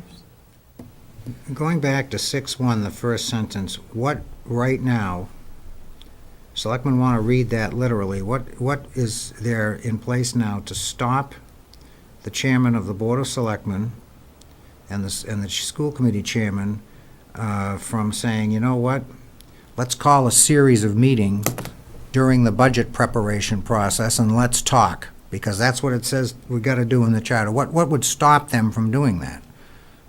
Nothing. So now I'm going back to your point, okay? So if this is a requirement and the selectmen feel that it's not being complied with, whose responsibility is it to comply with it? The selectmen. It's not the town manager's responsibility. So, The selectmen, if they think that this should happen, they need to take the initiative and they need to do it. do we want to, somebody said it was you, said maybe we insert the word chairman before Board of Selectmen and Oh, chairman? I don't know. You know, you could do that, but, you know, I'm really more concerned about I think it's perception here. I mean, I listened to the selectmen, and I got the distinct impression that they thought that there was some constraint on them that they Yeah. couldn't do this. Now, they didn't say that, but I was kind of reading between the lines and getting the vibes, you know, and the reason I'm getting that, making that interpretation is because if, you know, why wouldn't you just go ahead and do what it says here? What is stopping you from calling a meeting? Nothing. The Board of Selectmen, Unless the Board of Selectmen think they can't. well, then that's their problem, because Thank you. I'll tell you right now, the chairman of the Board of Selectmen is in charge of agendas, not the town manager. Right. Okay? The town manager has nothing to do with that. The chair of the Board of Selectmen decides when to have a meeting, how many meetings they need, and what kind of, now, it may not appear that way to the general public, but that responsibility is strictly on the board, Yeah, strictly. the chair owns On the the agenda. chair of the board. Yes. Chair owns the agenda. Absolutely, okay? So if the chair of the Board of Selectmen thinks that they ought to have 10 meetings from November to the end of January, and he gets the chairman of the school committee to agree with him, then they present that to their committees, and they take a vote on it, and they decide that's what they're going to do. Or they decide themselves. Again, because the chair can set the So, agenda. Sam, this first paragraph is probably written the way it should be written. That's just what I was going to say. That's what we're getting to. Exactly, Okay? exactly. Yes, And it's going to be maybe, a habit. the only thing I was thinking you might want to put in there, and it might resolve some of the concerns, is if you put shall meet and confer as necessary. So if it's not necessary, if they're getting adequate information, sharing it, maybe. Where did you want to put the as necessary? No, the board and After shall school meet, committee the first shall sentence. meet and confer as necessary prior to and during, or, well, that might not be the exact location, but that way, As necessary, as No, needed. that's yeah. that's a perfectly rational addition. It's kind of what's happening now, because who determines what's necessary?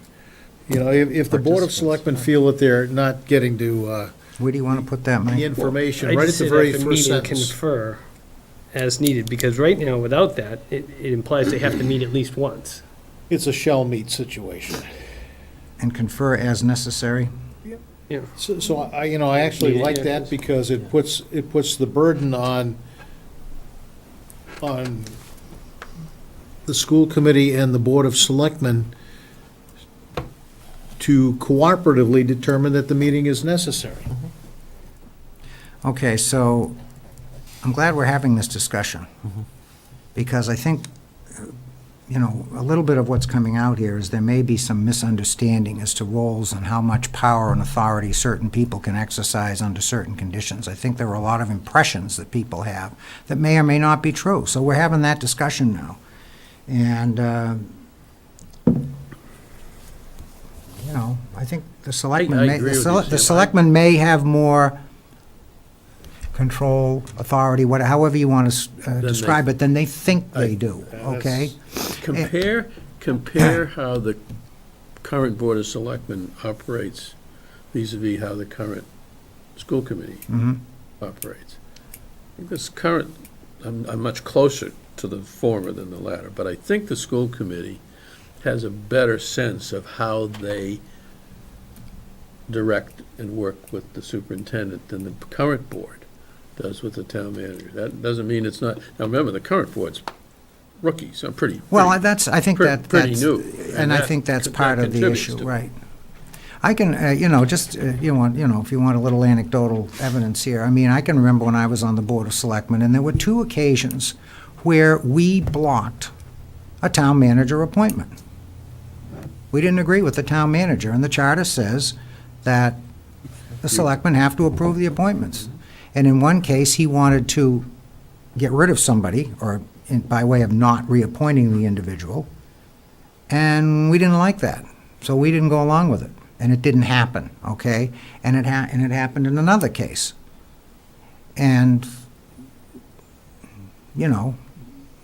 that's just an example of where the selectmen can exercise some control. They may not think they have control in some cases, and I think this is a clear example of that, this section here, so. There's 2 ways for it the may be that selectmen this to is fine. interact on the budget. One is essentially step back and let the town manager work whatever he's gonna work on it. Glance at it when it's near completion and approve it if they like it. Or become a more intimate part of the budget formation process, which this clearly enables. Because it says meetings and information is exchanged, and so they know what they're getting into. Yeah, I mean, the Board of Selectmen have the responsibility to set policy. Well, one of the policies, as an example, could be to say to the town manager, we want to spend twice as much money on the Department of Public Works because we feel it's needed from the town. You figure out how to work the budget to make that happen. That's a policy. They don't do that. No, I know that, but I think they have the But authority. they could. Yes. Yeah. That, to me, comes under the definition of policy. But I think they're struggling with that right now. Yeah, I agree with you. If I can just interject. Go I think ahead. a couple of things have come to mind as we're having this discussion. Yes, we have a relatively new Board of Selectmen. This is a charter review year, so the charter is more in the forefront now, right, than it ever was even a year ago, right? So I'm going to probably just guess that a lot of the Board of Selectmen had not a great idea of what's in the charter. Yes. And how the charter operates, and what the language of the charter says. So now that it's all before us, I think, obviously, we're charged at doing the best we can to make the language reflect what should is a funny word. Should this be happening? I mean, I don't know. Can it happen? Yes. Should it be happening? Who, are we the judges of that? Can we say, yes, this should happen? Not really. You If can't needed, enforce that's it. why we add the if needed, right? And so, I mean, I think it's okay if we add that, but I also feel that this really hasn't been on the forefront before. I think the past practice, from what I understand it, and I could be completely wrong, is that the is that the town manager develops the budget, because he's knowledgeable about the budget, he knows what the different departments need, and presents it to the Board of Selectmen, and I don't think they ever, well, in my brief history as well with the, have they ever rejected a budget that the town manager has presented? They may have Maybe- rejected Maybe pieces, but pieces not of the it, whole maybe budget. pieces of it, Not much. yeah. Right. So, Well, and then the last thing, I'm sorry, I'm just gonna say one more thing. The Finance Committee shall participate in the discussions with the Board of Selectmen and the School Committee in an advisory capacity. Is that happening? That's the second part of our budget No. policy here. That doesn't happen. Well, that's part of the tri-board. Yeah, isn't it somewhat with the tri-board meeting? I think that, Kind of a catch-all for everything. that sentence about the finance committee really applies to the first sentence. Correct. They're the third party. But I think what it's saying is they're only advisory, whereas school committee and board of selectmen act. Have you had discussions at all, Sheila, in the finance, are you still in the finance committee? No. No, you're not. Okay. I don't know whether they've had discussions amongst themselves about this at all. They probably have not. They probably don't have time. The thing I don't understand is we've had this document for almost 20 years, Why Almost is it a 30 problem years. now? almost 30 years. It's a problem now. Nobody reads it, obviously, Well, Unless they have to. unless you're forced to every 10 years or whatever the time period is. that's why we're here. I'm going back to one of the things I said early on in this, which I have been criticized externally for Really? using the word. Nobody from this department. No, nobody from here. Good. So keep going.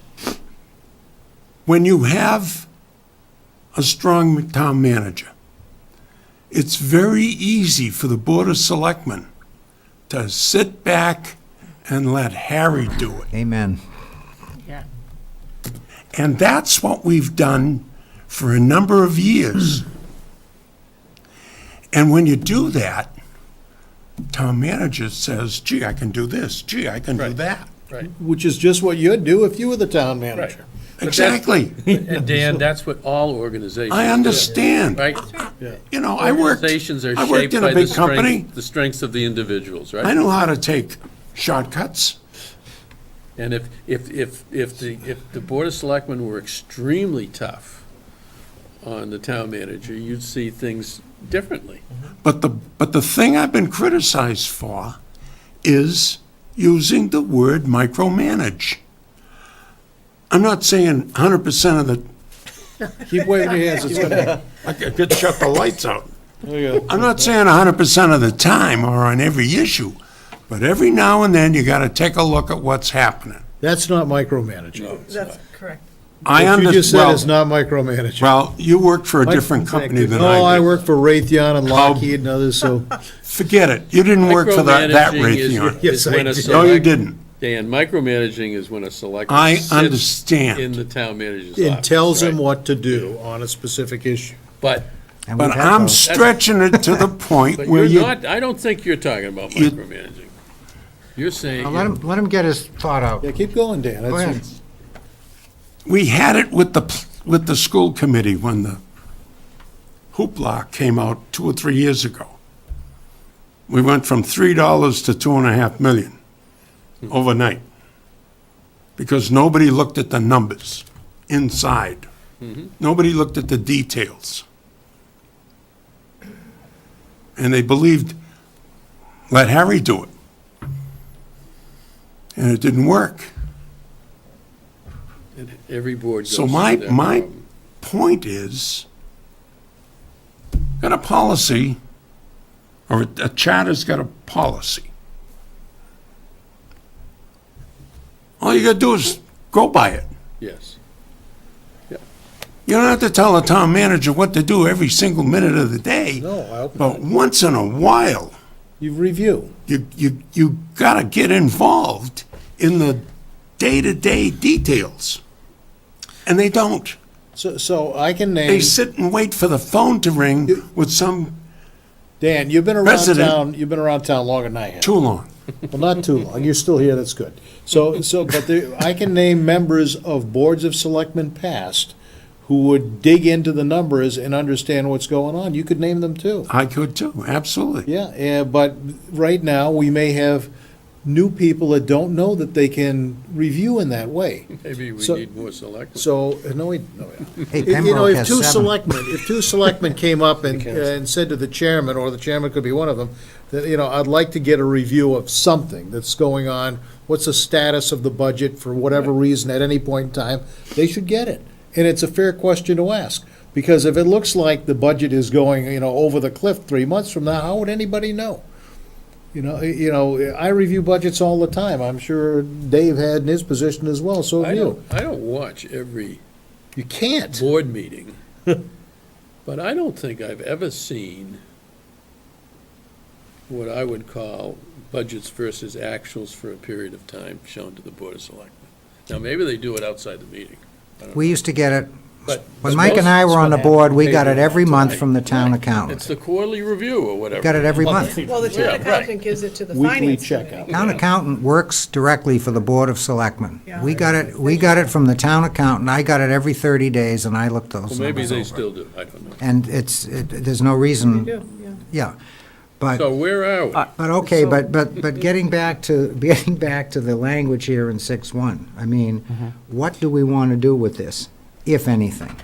So And if my we- position right now is, I don't want to do anything with it, but we certainly ought to have some discussion with the Board of Selectmen on them understanding what they're capable of requesting as part of their job.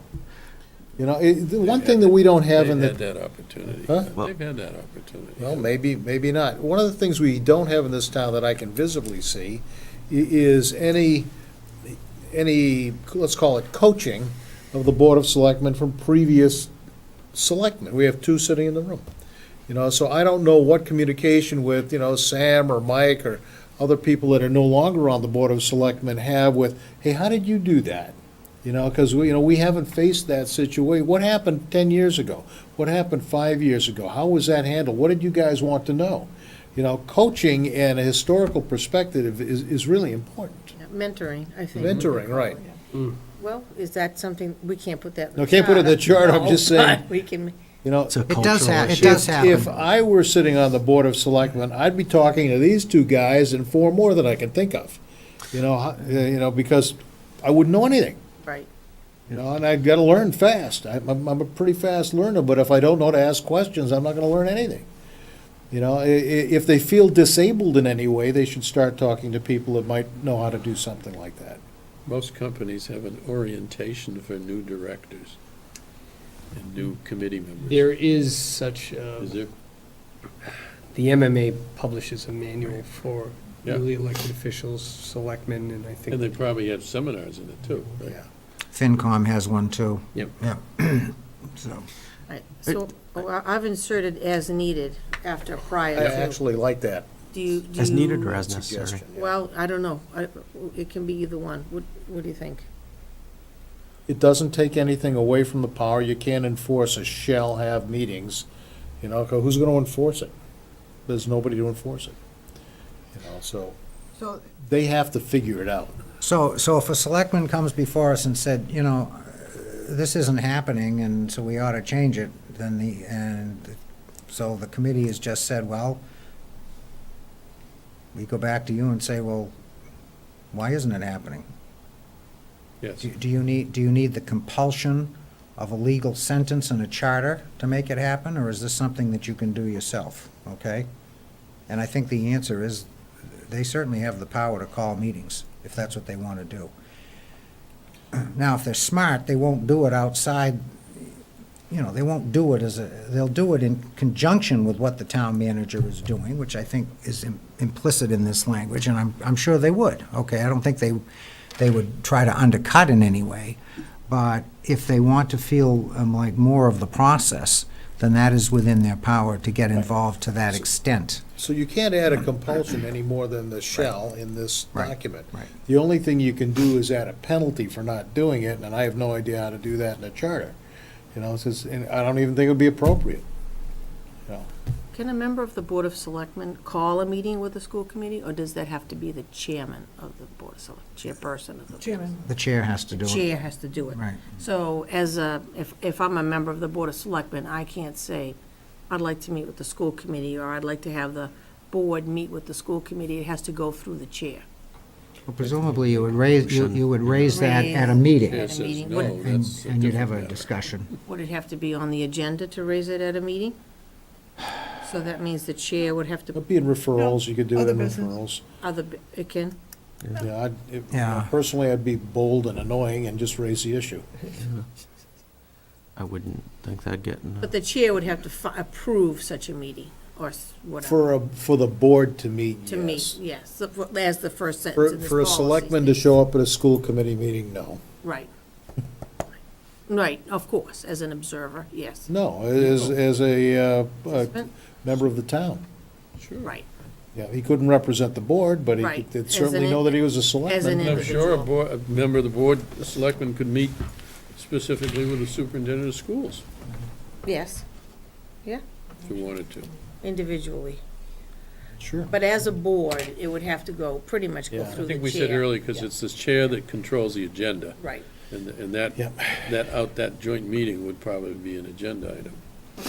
As Dave just whispered in my ear, if a selectman or two went to the chairman and asked for a meeting, and the chairman said no, that would be a different issue. But it's the meeting in and of itself. And then probably majority vote to make it happen. Members of the Board of Selectmen sit down and discuss. That is a good point. yeah, that is a. What is that, Mike? I said if two members approach the third to discuss whether they should meet with the school committee, I think you have a violation of the open Violation meeting. of the open. That has to be, meeting. that has to be done in an open meeting. That's all right. It could be done in a But work if the session. major- But Yeah. if, but if the chair said no to one selectman's request, Yeah. then a majority of the board in an open meeting could make the request of the chair, and that would be a little bit more difficult to say no to. So I have a question. Three of- members of the board can vote to remove the chair, Not yet, okay? not yet. Oh, to remove the chair, yeah. Chair. Yeah. Yes, yes, yes. I think You know? we're Only takes three. getting away from ourselves. We are, so the sense that I'm getting here is that we probably want to leave 6-1 as is and add that language. We have a general consensus here that maybe we ought to make a suggestion to the selectmen that this is something that they can manage, and they should feel comfortable in managing it openly. Openly. You know? Yeah, it is a tri-board, it's sort of a tri-board issue on how to make this all mesh right. You know, Finance Committee is advisor, School Committee and Selectmen, you know, between those three boards and the people sitting there, it's hard to imagine they can't figure out how to make this work better if it needs to, or leave it the way it is. Well, I think the tri-board, the setup, the way it is set up now probably is the right venue and vehicle, but I've listened to every single one of those meetings. I don't think I've missed one since they've been having them. Actually, they started when I was on the board, okay? And I don't ever recall a discussion about budget priorities.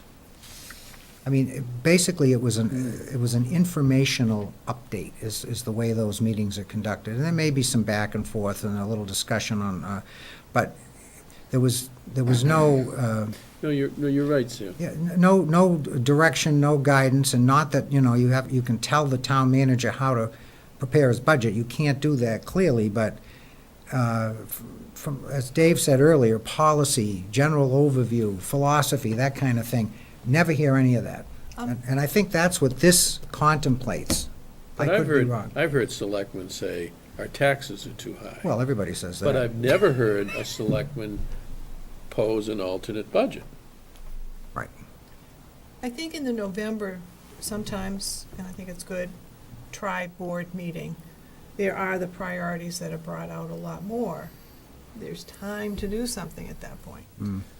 There's not that much time at the end of January. Should we then say that maybe this should, the first sentence, the board and school committee shall meet as necessary and confer, prior to and during, should we say at the beginning of the budget process? That's even Prior before to. October. Prior to. That's, That's one of the I comments. think the language is, I think there's enough in this. Yeah. Prior language. to and during Yeah, covers the yeah. whole period, I would Yeah, think. no, right. Yeah, I would feel enabled in that, with Yeah. that language. I'm sure you would. Yes, you're right. So, Just that one change to 6.1. That sounds good. Wait. Shall meet as necessary? where do we meet, where do we want the, do we want it to read as necessary, as needed? And where do we want to put that? Shall meet as Shall meet needed? and confer as necessary. As necessary, Yeah, okay, right there. Prior to. right back to what Mike suggested As 40 necessary? minutes ago. That's okay. The discussion is good. It's good, I think discussion is healthy, yeah. yeah. Now, did we have, Sheila, keep me straight here, do we have an issue with 6.2? I can't remember now the notes that I wrote.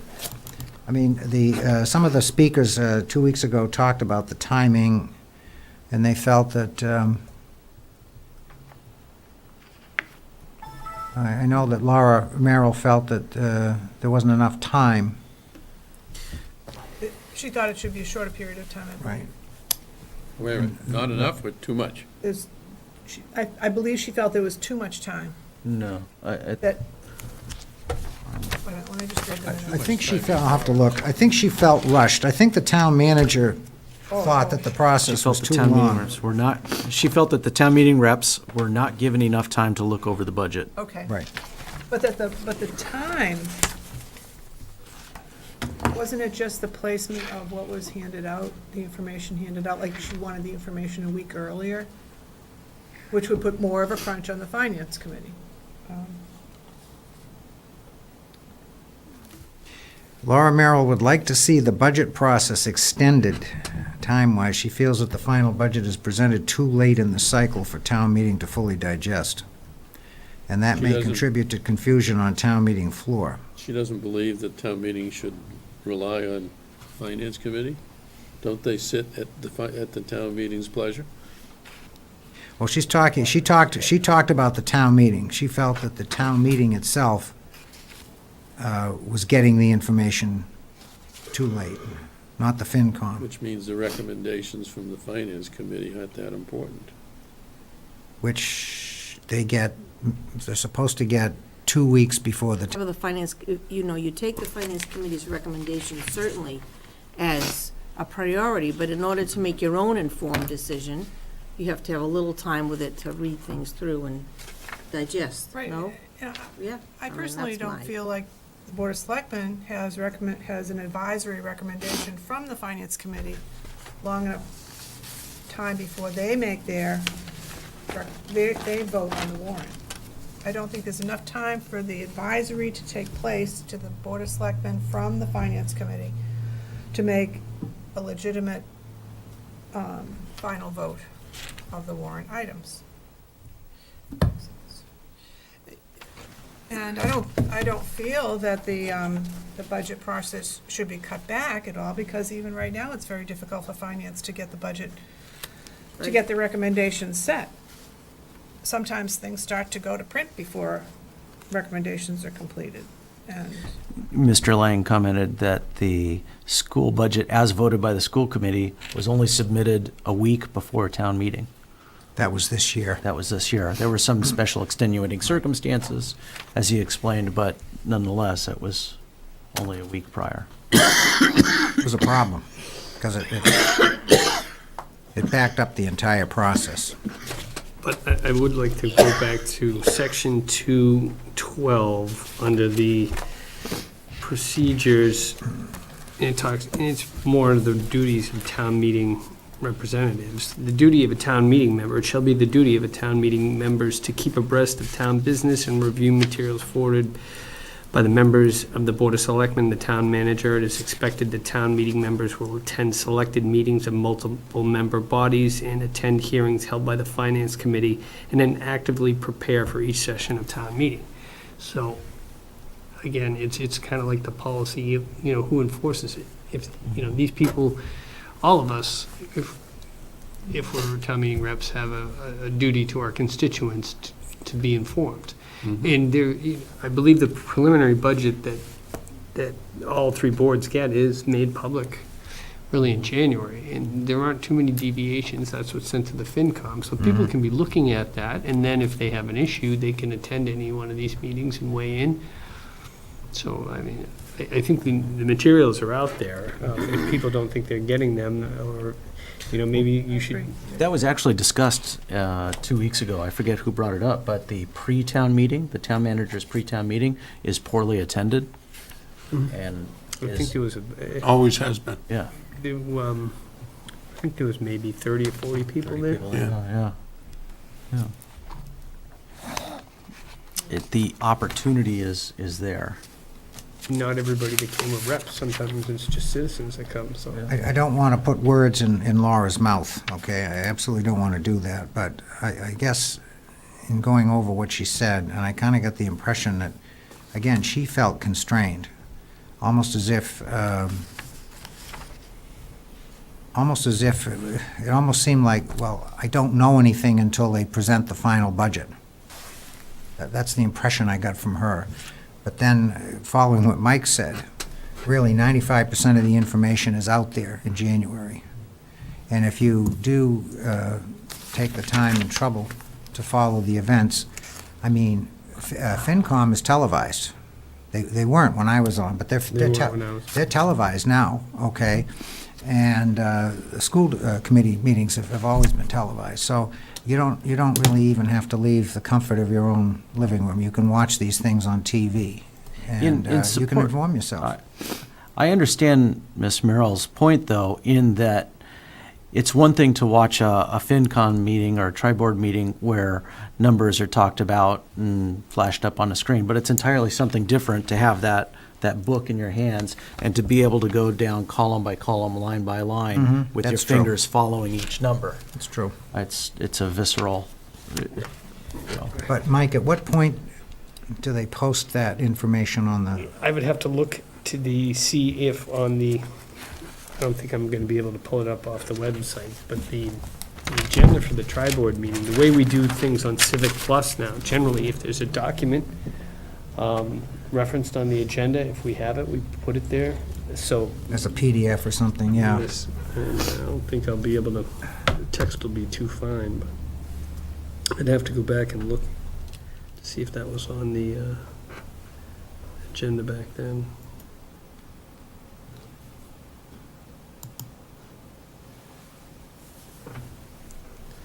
You can probably get there quicker than I.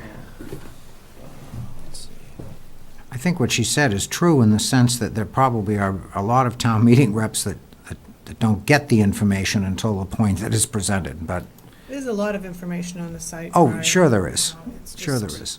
Going there. Yeah, but, again,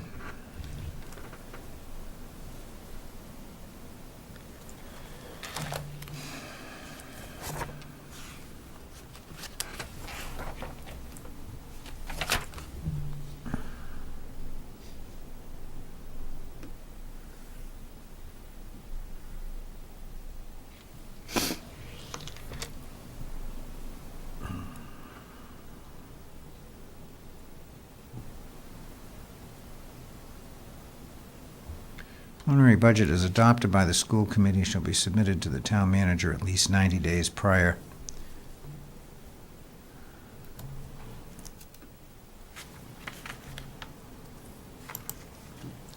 That's been a problem for many years. That hasn't happened. It's been late. I mean, last year was probably the latest it's been in my memory, but, But neither the treasurer or the town manager really felt that there was any need to change any type Right. of a schedule.